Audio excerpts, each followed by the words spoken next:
Within 20 miles of my home, there are two high fence ranches, Trophy Whitetail Ranch and MVP Ranch. Ranches like these are common all across Texas as well as America. These ranches are as controversial as they are common. Many of the concerns come from the size of the ranches, quality of life inside, as well as the adverse effects that happen to the environment outside these ranches. When these high fences are put up, they're built predation proof, prey proof, and poach proof. There's no in and out traffic able to be had. This cancels all natural migration routes, former resources such as food, water, and cover. This leads to animals having to find new resources, which increases their contact with humans as they have to go into our space to find what they need to survive. Instances like these are such as black bears being forced out of land into residential areas, going into trash cans, wild pigs not having an area to cross through or travel to their path and having to cross a busy highway or access road and things of that nature. All of these things, they cause accidents, and these accidents are very, very dangerous.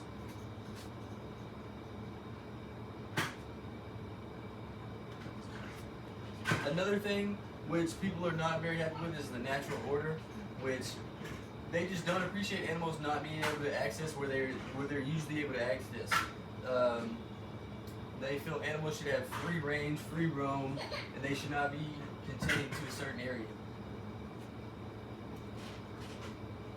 This also pairs up with the fact of inadequately ran ranches and their size. People feel their sizes tend to be too small, and they haven't seen great big ranches such as King Ranch. King Ranch is a 2,500 acre ranch, and it is home to plenty of deer with plenty of resources, but there are mismanaged ranches which could be compared to a glorified petting zoo with just a couple of exotic animals or a couple of deer.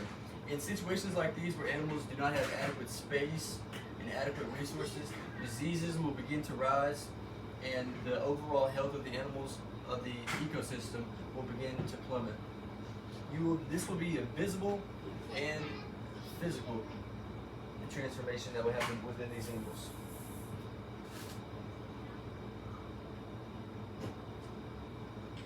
Another concern is when it comes to hunting. People feel that when these animals are hunted in these high fence ranches, that it is like shooting fish in a barrel. Like the aforementioned King Ranch, in an area such as that, a male deer would not even see a male deer would not even find himself near the fence. A male deer only has a 700 acre home range. That is far under the 2,500 acres suitable that the King Ranch provides. A female deer takes up even less home range of 500 acres. With this kind of spacing, these animals have plenty of room to grow, stretch, eat, and make their own life within this ranch. It's very similar to the outdoors. They're not contained. They're not imposed upon by human presence. The only difference between a well-ran high fence ranch and the wild is the human contact that there is usually improving on the land, creating more water sources, providing more food sources, and things of that nature. But when these lands are hunted, you're not guaranteed an animal. Just like if you were to hunt regular land, there's plenty of room for them to run, and you may not be in the right area. But if you do, and you are able to harvest an animal, you will be harvesting a quality animal, a healthy animal, and a trophy animal. If you can see this deer here, this is a extravagant deer here. It's a beautiful representation of what you can do when you control your land. which is what high fences enables you to do. It enables you to control your genetics, to dissipate the amount of disease which your animals come into contact with. It will allow you to isolate diseased animals, and it gives you an overall control over what is on your land and what goes into the animals. Moving on, we have the history of high fence ranching.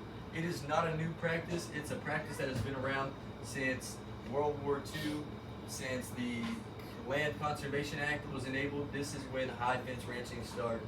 It started in Texas, and it's still a large part of what ranchers do in Texas.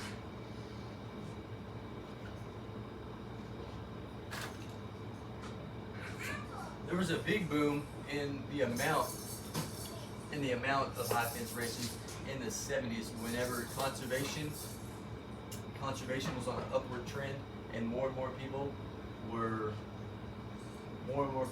conscious of what was going into their land and going into their animals and what they were consuming. Like all things, like all good things, they have their adverse effects, which we have covered, the cancellation of migration paths and things of that nature. We have also covered solutions. We covered solutions to these problems, and we've covered benefits.